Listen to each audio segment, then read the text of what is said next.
eu tô achando que eu vou me candidatar. Aí eu falei, você tá maluco, porque se você ganhar, você não vai conseguir governar.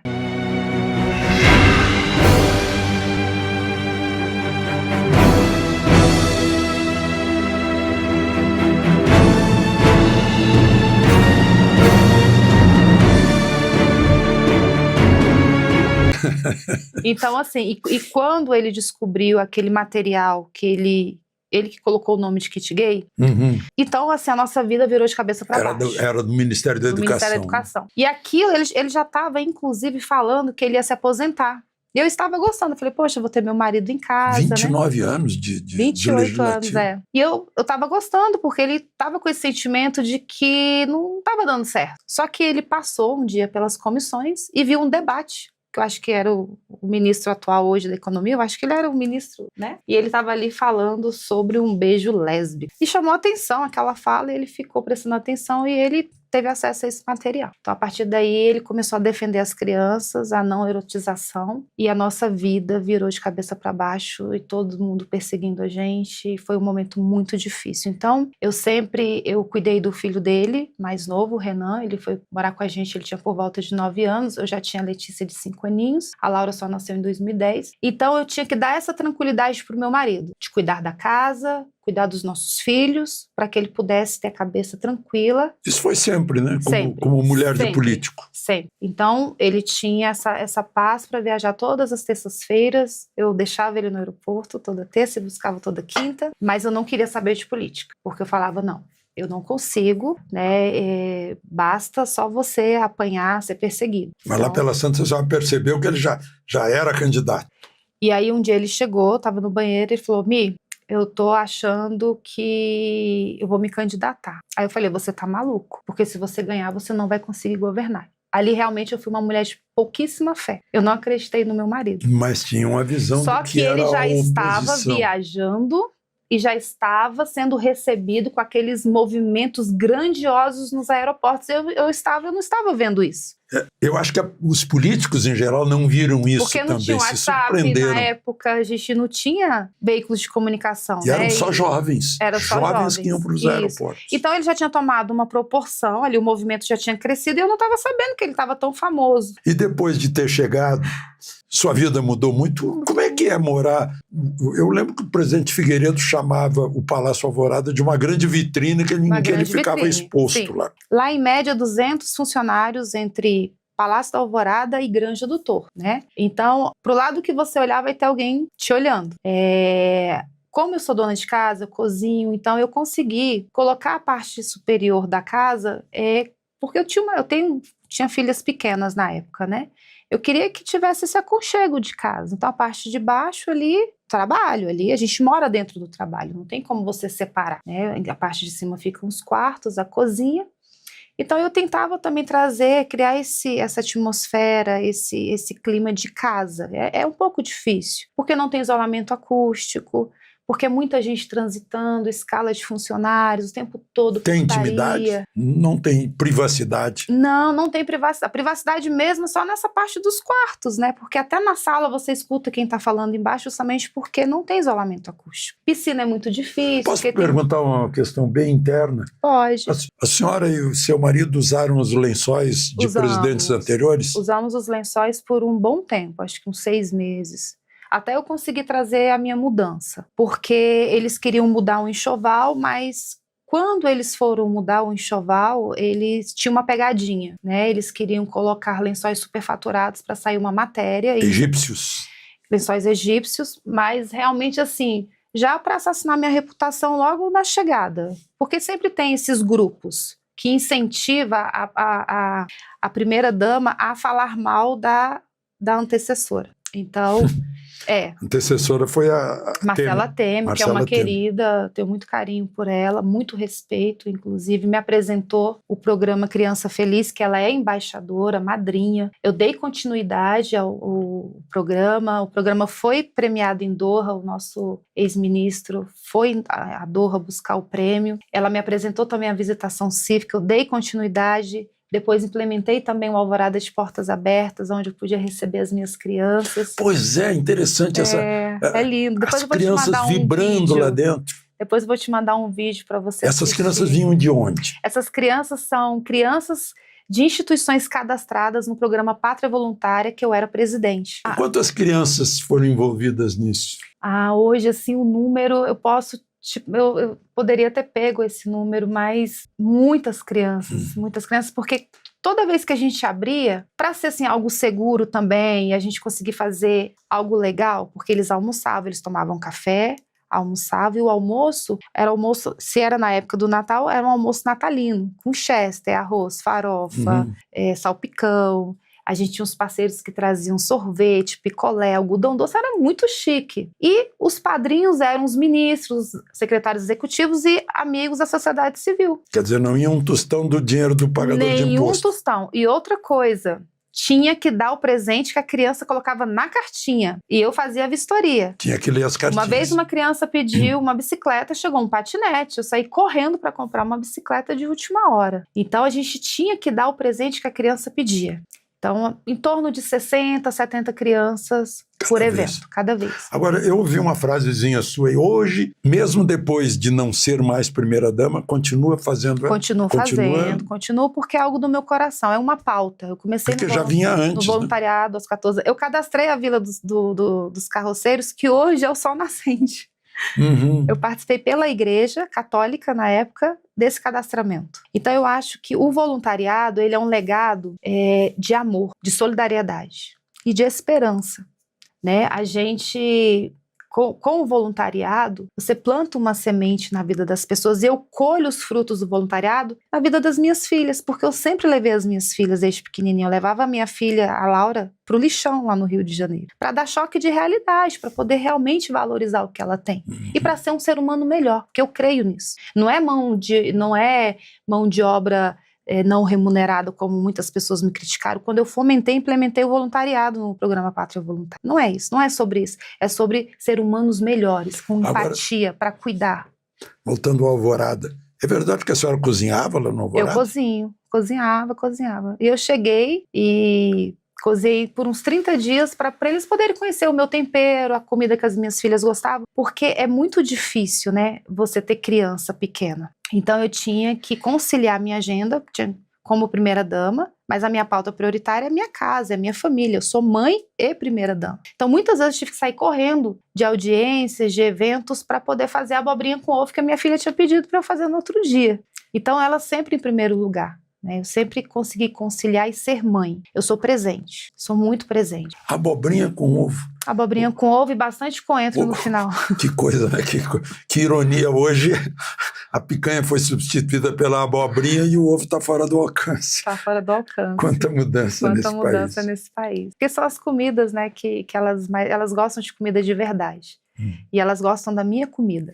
E qual foi o momento do mandato todo do seu marido em que foi mais difícil e por quê? O momento mais difícil, pandemia, os reflexos da guerra e Brumadinho. Brumadinho foi logo no início? Foram 3 momentos assim que foi muito difícil pra gente, foram momentos difíceis. E a dificuldade durante a pandemia, né? Eu que sou marido de médica, eu assisti de perto, saí de uma televisão por causa disso, porque hoje a gente sabe quem estava certo, né? Quem tinha razão. Como é que ele reagia a essa história de não tem tratamento, tem uma vacina milagrosa? Pouco, né? Ele erra pouco, ele leu a bula, né? Mas infelizmente politizaram, né? Então os veículos de comunicação contra a gente aproveitaram, sim. Mas ele assim se preocupou bastante com a população. Eu lembro que ele pegava a moto dele, ia para a cidade satélite, entrava na estrutural para ver os profissionais informais se tinha alguma coisa dentro da geladeira. Então ele se preocupou com os ambulantes, porque ele tinha medo das pessoas passarem necessidade, né? Porque tinha aquela história, vamos ver a pandemia, agora fica em casa e a economia a gente vê depois. Fecha tudo, fecha emprego, fecha loja, fecha fonte de renda. E não foi assim. Então muita gente clamava, né, por alimento, muita gente desesperada, mexeram muito no psicológico das pessoas, as pessoas estavam assombradas. Eu acho que foi um teste para ver se podiam dominar. Foi um teste, com certeza. É um tema bem sensível, né? Senhora Michele, há pouco a senhora pronunciou moto. Meu marido pegava a moto e ia ver as geladeiras, o que tinha nas geladeiras. Sim. Qual é o sentimento da mulher de alguém que pega uma moto e sai por aí? Tinha vontade de dar nele. Imagina. Tinha vontade de dar nele, porque lá atrás ele tinha me falado que ele gostava muito de motos, mas que ele não, já tinha se aposentado. E eu sempre brincava com ele, você já tem uma certa idade, né? E o general Heleno falava assim toda vez, Ana Michele, que ele pega essa moto e eu envelheço 30 anos. Então, assim, ele realmente... achava que era incaível. 4 Is, né? Caível agora, mais um I. E eu não sabia, porque ele é assim, ele é verdadeiro, autêntico, né? Ninguém para, o que ele tem convicção, acabou. É um risco. Aquela gente também. Querendo chegar perto dele naquelas motocicletas imensas. Mas tem um lado positivo, porque ele é do povo. Uhum. Ele é o presidente que, graças a Deus, tem o povo ao lado dele. Eu tenho a impressão que ele faz o que o povo quer, alguma coisa assim que está na cabeça dele. Ele faz. O discurso do Vance em Munique diz assim, está muito errado o governo que impõe o que o povo deva pensar. É exatamente o oposto. Sim. É o inverso. E ele é do povo. Ele gosta do calor do povo, ele gosta de comer. Ele é aquela pessoa mesmo, ele faz isso... A despeito da mulher ficar em casa preocupadíssima que ele volte todo arranhado, todo esfolado. Se vai cair, enfim, se vai sofrer alguma agressão na rua, ele é desprovido. Ele é desprovido de medo. Agora, tem o lado positivo e o lado negativo também, né? Uma curiosidade, como é que foi o inédito discurso no parlatório em Libras? Quando é que ele ficou sabendo? Foi surpresa para ele? Foi surpresa 2 horas antes da gente ir para a posse. A mulher sábia, ela edifica a sua casa. Itamaraty deve ter, o protocolo de Itamaraty deve ter arrepiado os cabelos. A mulher sábia edifica a sua casa, né? E aí ele precisava, eu tinha que fazer a higiene da bolsa de colostomia. E eu deixei para falar na hora da higiene. Pegou ele, não? Peguei ele, né? O que acontece, Alexandre? Eu abri a minha casa no Rio de Janeiro para ensinar a palavra de Deus para um grupo de surdos, porque apenas 1% se declarava cristão por falta de acessibilidade nas igrejas. Então eu era anfitriã. A gente tinha uma célula semanal, toda terça-feira ele embarcava para Brasília e os surdos entravam na nossa casa. Então a gente tinha esse momento de ensinar a palavra para eles. E foi algo que Deus colocou, isso foi em 2016 para 2017, foi algo que Deus colocou no meu coração para eu cuidar dessas pessoas, que é uma minoria, e minoria não é fácil trabalhar com minoria, né? Você sabe que o atual governo que prega o amor, ele segrega, ele sequestra essas pautas, né? E as pessoas ficam refém. E a minha comunidade não era diferente. Só que Deus, eu entrei assim, muito pura. Deus colocou esse amor no meu coração e eu abri as portas da minha casa para essa comunidade. Então, eu tinha um sonho. Então, quando eu comecei a ver que realmente poderia ter a possibilidade do Jair chegar à presidência da República, eu falei, eu tenho que fazer uma homenagem aos meus amigos surdos, porque eu quero que eles se sintam valorizados. Porque eu tenho muito amor por eles, muito amor. E alguns surdos também se posicionaram a favor, porque a grande maioria era de esquerda na época, 80% esquerdista, e alguns surdos se posicionaram, né, pelo meu carinho de saber que eu era uma líder e que ensinava a palavra de Deus para eles. Eu queria fazer algo, mas eu não sabia o quê, porque também eu não tinha experiência, eu nunca tinha participado de uma posse, e tinha o cerimonial. A gente se esbarrava ali no protocolo do cerimonial. E eu lembro que a minha secretária executiva do Pátria Voluntária, que é professora de Libras na UFRJ, ela falou com o cerimonial, e o chefe do cerimonial, ele, o França, você conheceu? Sim. Ele falou assim, não, porque a dona Michele queria fazer uma surpresa. Ele, Adriana, não existe surpresa em posse. Ainda mais numa posse de um presidente que sofreu um atentado, porque eu queria fazer um show beneficente, a gente não pôde fazer. O GSI alertou que tinham grupos em Brasília, que tinha algumas coisas estranhas acontecendo, então que eles não poderiam desviar o foco da segurança para um show. Então a gente não fez o show beneficente. Já tinha até alguns cantores confirmados e a gente não fez. E aí aconteceu que eu fiz esse discurso 2 dias antes da posse, treinei de madrugada, então de treino mesmo um dia, e a gente foi no parlatório com um surdo que ia fazer o hino nacional em Libras, aquele negro de Rastafari. E foi muito legal os bastidores, porque a gente não podia falar o que ia acontecer pro França, e o França também bem preocupado com a gente, mas a gente queria fazer. Nós fomos, chegamos no parlatório e foi uma surpresa para o público e para o cerimonial. Só que antes de sair da granja, faltando 2 horas, e o França ligando pra gente há 2 dias. Já conseguiu falar com o presidente? Ele tá sabendo que a dona Michelle vai fazer o discurso? Não, mas por quê? Porque a casa tá cheia, porque tem convidados, porque a família tá aqui. Ele não dormiu, tenho certeza que ele não dormiu por 2 dias. Eu sei que quando eu cheguei no parlatório para fazer o reconhecimento, para levar o surdo, né, para arrumar a minha parte ali do discurso, ele tava com uma maleta. E ele falou assim, qual que é a surpresa? Aí a Adriana, a dona Michelle vai discursar. Ele, a dona Michelle vai discursar? A maleta só ia subindo.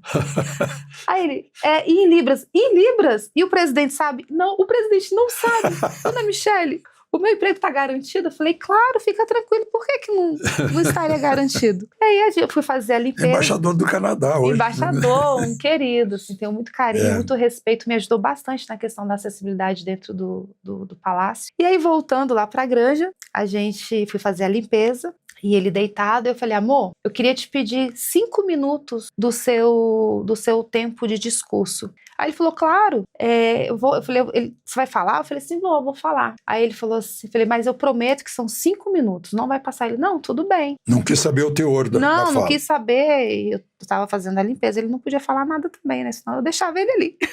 Brincadeira. Ele saiu do quarto, o general Heleno estava passando, tinha um espelho na sala, eu pedi para o general Heleno gravar o meu discurso, eu fui treinar na frente do espelho. Uhum. E ele estava segurando o celular, me gravando. E eu comecei a fazer o meu discurso na frente do espelho. O general Heleno falou assim, dona Michelle, eu não entendi nada, mas ficou muito bom. Muito. 4 minutos e 32. Uhum. Só que quando eu estou finalizando o meu treino em Libras, ele passa e vê. O comboio já tinha encostado. E ele falou assim, Mi, você não vai falar por último.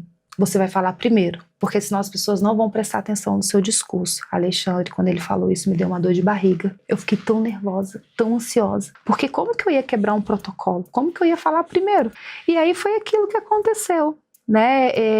Acho que Deus me usou naquele momento, foi um momento histórico, uma quebra de protocolo, que eu sou condecorada até hoje por conta desse discurso. Eu tenho mais de 17 títulos de cidadã honorária por conta do meu trabalho relevante, por conta da acessibilidade.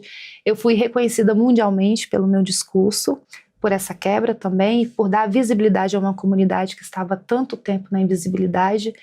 No momento de pandemia, a Associação de Surdos dos Estados Unidos mandaram um ofício para mim pedindo ajuda para que eu pudesse falar com a primeira-dama Melanie Trump, para que ela pudesse colocar também todas as notícias e informações sobre a Covid em línguas de sinais. Uhum. Então eu sou reconhecida, eu tenho títulos de vários países. Lá é outra língua, né? Cada país tem. Cada país não é universal. Então eu colho esses frutos até hoje. Pois é, eu Foi uma perguntei, marca, né? Maior tragédia antes de começar o governo, maior tragédia durante o governo. Agora, qual foi o melhor dia, o dia mais alegre, mais feliz nos 4 anos de governo? Nos 4 anos?